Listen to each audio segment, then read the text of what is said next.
Guys, this is the fourth episode of Pink Letter. I've kind of covered, really, I've just powered through the books, and I've read Dance quite slowly. I've also read it in different orders and whatnot. It's like Feast, for example, isn't in the perspective, so you know, it's not in chronological order. Anyhow, we've kind of gone through the letter, the kind of language in the letter. We've gone through the background, and we've gone through like, the background, like what was happening during the letter, when the letter was written. And it's also important to remember that Theon's point of view in Winds of Winter, you know, forget the chronological order. He, you know, that has no real. It's another way that George R. R. Martin ships you out. So think about that. Anyhow, we've also so we've done a background. What's happening with Stannis, and you know we've talked about the claims that are made in the letter. You know that Stannis is dead and that Mance Rayder's alive, caged though, wearing a cloak made of skin of spearwives. You know, and the letter does sound quite Ramsay. So to begin with, the most likely, and the reason John left was because he thought it was Ramsay. So I'm going to just go through really the possible motivation that Ramsay had to actually write the letter. It's pretty self-explanatory if you've read the books, but if you've only seen the show and you know the letter, obviously they're not going to go into who actually wrote the letter in the show. They'll just say it was Ramsay because there's, you know, D&D are fucking idiots. Anyhow, if Ramsay is the letter writer, his motivation is likely two parts sadist, really, to me. One part unhinged lunatic, like spontaneously unhinged lunatic, you know, and his other part is practical. So, like we know Ramsay, he's a sadist and all this, and he's done pretty well so far. You know, he's made it alive. But I wouldn't say he's got the characteristics of Roose, and you know Roose is one of the culprits also for the letter because he's still alive in the show, in the books. But Ramsay, you know, he looks up to Roose a lot, and he's not an idiot. Ramsay's not an idiot, you know. Psychopaths are good at reading people, and he's borderline psychopath. You know, he's not Euron psychopath, but he's fucked in the head psychopath. So, you know, he does feel emotion maybe towards Roose, especially in the books. Anyway, so one part is an unhinged lunatic who wrote that letter, and the other part of Ramsay that wrote the letter is practical. He likely wants to gloat of his apparent victory, 7 days, as he said. I do kind of find that unlikely, 7 days of battle, especially when you're in Winterfell, you know. Why battle? But, you know, maybe because he wanted to be able to gloat over it. Anyway, so he likely wanted to gloat over his apparent victory over Stannis, and further gloat about how he murdered the Spearwives and has the king beyond the wall. So that's a pretty, you know, he's done well there, especially to John. The practical, like, lunatic side is that he wants Jane and Theon back to keep sexually abusing Jane and to keep mentally fucking up Theon or Reek. However, the practical side is that Jane could be exposed as a fraud, and thus she would completely delegitimise Ramsay as Lord of Winterfell as he finished the letter. But to me, why would he want Jon to march on him? Why? Does Ramsay have knowledge that deserters of the Night's Watch are treated like that? Does Ramsay really think that he doesn't have enemies in the north? I think he's such a, in the present, kind of wacko, obsessed with you know, his getting the Bolton name. I think he's not very, he hasn't really been educated in the same way that Roose has about the North.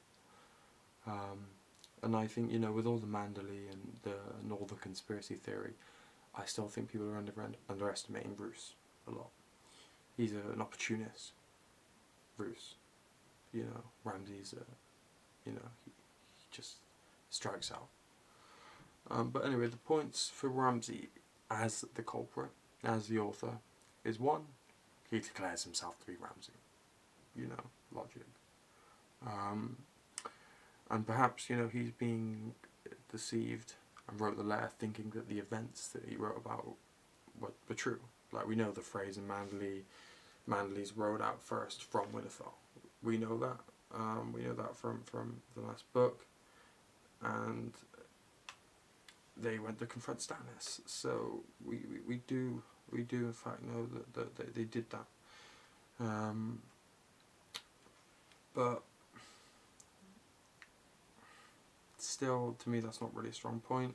Neither is the fact that he's the author. Those two aren't strong points. They're just things that we also have to remember, that the author wants people to think it's Ramsay, unless it's a code between Mance and Melisandre, but whatever. They wanted Jon out of there, which is, you know, why I kind of will go into Bloodraven and whatnot later on. Anyhow, we know that the Fraser Manderley's rode out first and Winterfell to confront Stannis, and Theon suspects that Ramsay is behind them. You know, but there's no evidence that he actually is, but Theon suspects that he is behind them, that he's gone with the Fraser Manderleys.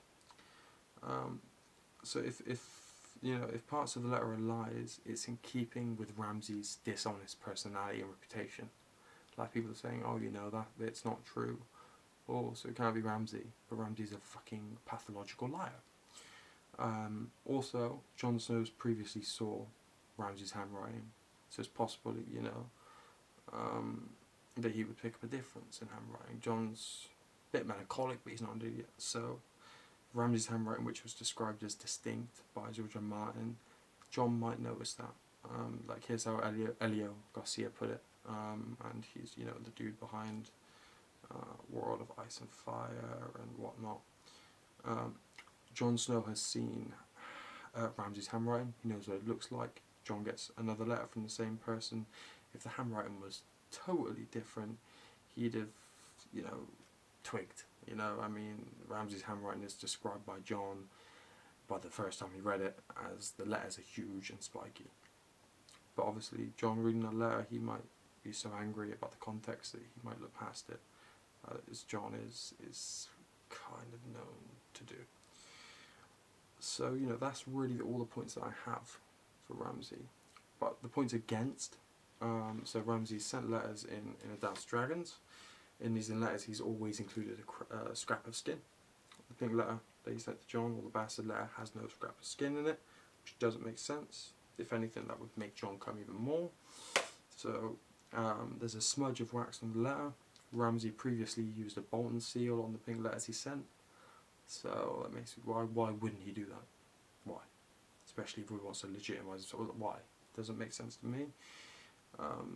Ramsay's prior letter seems to be written flaky brown ink, probably blood, or semen and blood mixed together. So Jon, you know, they don't mention that, like, peculiarity in that letter. So also, Tormund in the books is very skeptical of the letter's authors and the contents within it. So really, to me, the obvious choice is Ramsay. Easy for the show, you know, especially for the show to roll on, but to me, why would Ramsay want Jon to march? Ramsay must have heard stories of Jon. Why doesn't he just get him stabbed up at the Night's Watch? Maybe, like, I don't think, like, Ramsay would do it the way that it happened to Jon. I don't think Ramsay would write that letter knowing that he'd get killed by the deserters. He'd just send a Bolton man to do it. So maybe he's trying to impress Roose, but Roose would also know of this letter being sent. He'd know it would be stupid. So, to me, the fact that this letter is so different from all the other Ramsay's letters, the fact that he doesn't include skin, his favourite little fucking token, the fact that he hasn't got the Bolton stamp, the fact that although he speaks like Ramsay, it isn't Ramsay. To me, all I can really know is that the author of this letter wanted Jon to do what he did, and to me, Ramsay isn't the biggest culprit, you know. So the next episode I'll be going through why I think fucking Mats Raider did it, and after that